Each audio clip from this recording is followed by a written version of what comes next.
I will then look at the young man and I will say, will you take her to be your wife? I'm not doing the vows yet. I just look at him and say, will you take her to be your wife? He says, I will. Then I look at her. I say, will you take him to be your husband? She says, I will. Now that they have both said that in front of the dad who is there, now he gives his permission and he hands him over. And now the marriage ceremony moves into a second part. But here's what I want you to notice. When they say that at that point in the service, they're not looking at each other. They're looking at me when they say, I will. Watch the next time you go to a wedding. They're looking at the pastor. Why? Because technically, that pastor is a messenger of God, an agent of God in that moment. So they are making a covenant with God first. And they're saying, I will take her. I will take him. And later in their vows, they will be eyeball to eyeball.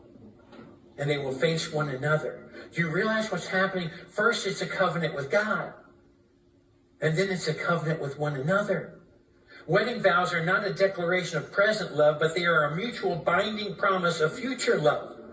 Marriage vows are what keep marriages together through the rough patches, through thick and thin, through mountains and valleys. Scott Stanley says, commitment is making a choice to give up other choices.